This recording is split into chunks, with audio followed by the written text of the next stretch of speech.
Nazdar lidičky, kapela Plexis se má teďko docela dobře, že jsme začali jet zase to festivalový turný, to co mám jako hrozně rád a připravujeme tam nové písničky, takže uslyšíte nové věci už všude na těch festiákách a na podzim zalejzáme do studia, abyste taky měli co poslouchat přes Vánoce, protože vánoční čas, jako známe ty písničky, co tam dávají, tak abyste měli něco pořádného, ostrýho, tak to tam budete mít od nás naservírovaný přibližně v listopadu a uvidíte nás po celé republice.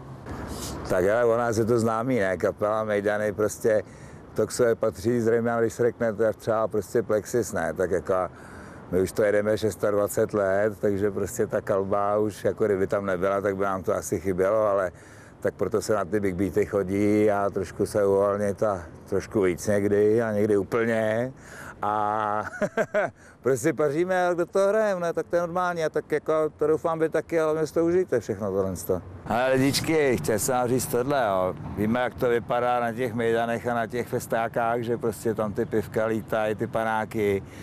Hele, myslete na sebe, myslete i na ty druhý.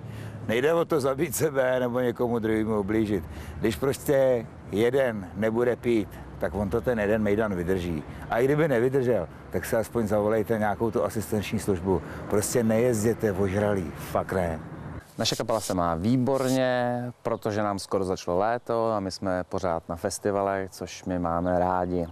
Krom toho, že jezdíme na festivaly, tak cvičíme ve zkušebně, aby jsme pilně připravení přišli do studia, kam se dostavíme za 14 dní, aby jsme natočili naší kolekci největších antihitů, takzvanou bestovku, a protože se nám blíží 15 let výročí. A tahle bestovka by měla být hotová na podzim. A až skončí festivalová sezóna a bestovka, tak začne práce na naší 7. řadové desce. Takže práce je dost. Mejdany nás baví. Je fakt, že mejdany mají svůj vývoj. Jinak se kalilo před 20 lety, jinak před 10 lety a jinak se kalí dnes. Dá se říct, že možnosti, čím se člověk skalí, se nám rozšiřujou, což je někdy dobře a někdy špatně. Takže mejdany nás baví, ale všeho s mírou, brukačkou. Já prostě, když se mi stane, že se fakt na tom mejdanu vykalím, i jedním pivem, dejme tomu, tak vím, že nikdy řídit nebudu a nějak si to prostě vždycky zařídím, abych se dostal domů jinak. Po případě přespím tady v tom bezvadném autě. Kapela UDG se teďka má hrozně dobře, jak pak bychom se dobře neměli, když máme před sebou strašně moc festiáků a na festiácích nás to vždycky strašně baví, protože tam máme spousta kamarádů a taky spřádáme různý plány už na podzim, to znamená, že uvažujeme o tom, že natočíme DVDčko, připravujeme podzimní turné k 10 letům, takže máme plný ruce práce a jsme spokojení. No tak já si myslím, že všichni lidi, kteří nás znají, tak o nás ví, že jsme jako opravdu hodně mejdanová kapela, že v podstatě po každém koncertě zůstáváme s lidma na baru a pijeme s nima někdy do 2, někdy do 3, ale většinou úplně do rána, než nás pak někdo neodnese.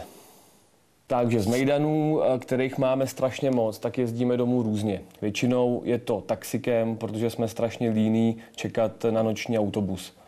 Na koncerty, nebo spíš z koncertů, což jsou ty největší mejdany, tak nás vozí náš řidič. Ale nebylo tomu vždycky tak. My jsme neměli jsme řidiče a často jsme se střídali v řízení. Někdy jsem řídil já, někdy Bohouš, ale většinou řídil Adam. A Adam byl vždycky strašně naštvaný, že nemůže pít, ale nikdy nepil. A byl naštvaný a přesto nikdy nepil a i když měl strašnou chuť si dát panáka po koncertě s holkama na baru, tak nikdy nepil. Takže prosím vás, přátelé, když byste náhodou chtěli, nebo kdybyste náhodou jeli z nějakého mejdanu, tak si najděte svého Adama, který nikdy nebude pít, protože takový Adam vám může klidně zachránit život. No, kapela se má dobře, jsme ve formě, udělali jsme živák z festivalu Rock for People a chystáme se na šňůru do Japonska, což bude asi největší výlet v dějinách vypsaný fixy. No tak myslím, že naše kapela si umí užít světa a má ráda mejdany a když se zadaří, tak je to fakt dobrý. Mezi náma 4. Jak z Mejdanu domů, no tak to je vlastně ten největší problém, který přijde a musí přijít. Naše kapela to dělala tak, že jsme měli takový seznam koncertů a k tomu koncertu se vždycky udělala pomlčka a tam byl buď Peters, Mejla, Main nebo Mardi. No a ten, kdo tam byl napsaný, tak řídil a nekalil. No a v tu chvíli ho to třeba tak úplně nenaplňovalo to akce, ale věděl, že v tom seznamu pod ním je Mejla nebo Main nebo Peters. V tom případě jsem tam byl napsaný já. A taky věděl, že je to domluvený a že to je nějaký systém, který funguje. Takže bych chtěl říct jednu věc.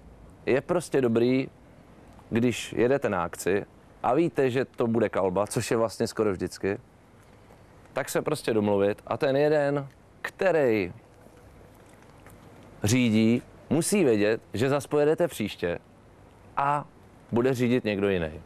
Protože když někdo řídí nalitej a pak se nedej bože vybourá, což se třeba mně stalo, ale díky bohu se nikomu nic nestalo, tak pak druhý den ráno je to strašný peklo.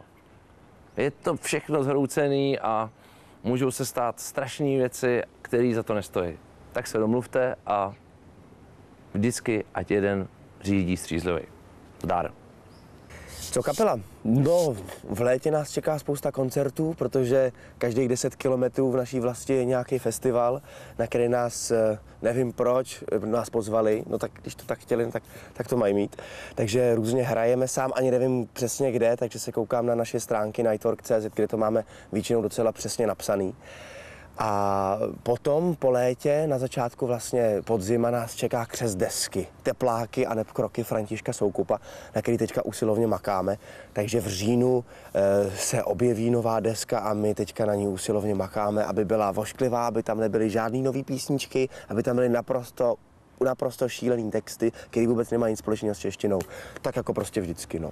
Tak my samozřejmě vůbec nepijeme, chodíme spát hned, jak je večerka, nějakých 7 hodin 30 minut a když zrovna se nám o tom nezdá, tak teda, tak dobře, no tak chodíme tu a tam si někam sednout. Já si myslím, že to je fajn, když si prostě lidi, co si mají co říct a mají se rádi, si někam můžou sednout a když máme ty koncerty, které končí v 11 o půlnoci, tak máme čas jenom potom. A když jsme na festivalech a nebo na nějakých koncertech, kde potom spíme a jedeme třeba druhý den až odpoledne, tak i ten čas je, že můžeme ponocovat, no tak někam zajdeme, něco si dáme a užíváme si krásné chvíle, jak se říká ve zdravém těle, zdravý mejdan. Jak domů z mejdanu? No tak když se člověk napije, no tak samozřejmě z mejdanu může odjet tak maximálně na tom geniálním prskošovi. Jak vidíte, má skvělý odpružení, takže člověk si může cestu domů užít. Ale když se o tom budeme bavit tak jako navážno, tak musím říct, že když se člověk napije, teda aspoň já, tak jdu maximálně domů pěšky, anebo poprosím někoho jiného, aby mě svez, protože si myslím, že jezdit s alkoholem v krvi není úplně ideální. Já když jsem studoval herectví, tak moji spolužáci se opili a říkali si, ale máme to 500 metrů domů, nenecháme tady auto. A na těch 500 metrech se vybourali, takže to narvali do sloupu a jeden ten kamarád to nepřežil a ostatní byli v nemocnici docela dlouho. A to je jeden zážitek z milionů. Napiju se moc rád, ale řídím možná ještě radši, takže buď to řídím, anebo piju. Máme novou desku, takže samozřejmě během prázdnin se budeme snažit nacpat se na všechny festivaly a tu novou desku představit.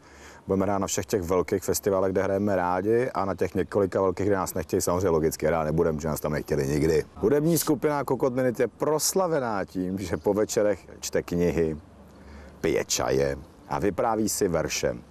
Občas se to bohužel taky někdo pozvrací a obvykle ráno jsme všichni ještě na mol. Samozřejmě v souvislosti s těma večírkama pak vystává problém, jak se dostat domů. Nejlepší je, když prostě někdo opravdu nepije vůbec, jo, tak to je klasika. A nebo ráno potom, my jsme to vyřešili tak, že máme prostě měřák na hladinu alkoholu v krvi a ten, kdo má nejméně, ten prohrává a čeká, až vystřízlivý bude mít nulu a můžeme jet. Ono totiž je to takový jako složitější. Ono jednou se vám to povede se vám to po druhý. Po třetí třeba rozbijete auto, no tak vem to čert auto, srakopinový. Po čtvrtý zabijete třeba sám sebe, to je docela podív, že vám je to jedno. Ale může se vám taky stát, že zabijete třeba 1, 2, 3, 4, anebo 5 kámošů a pak se na to budete muset celý život koukat a to musí být strašný. Domluvte se.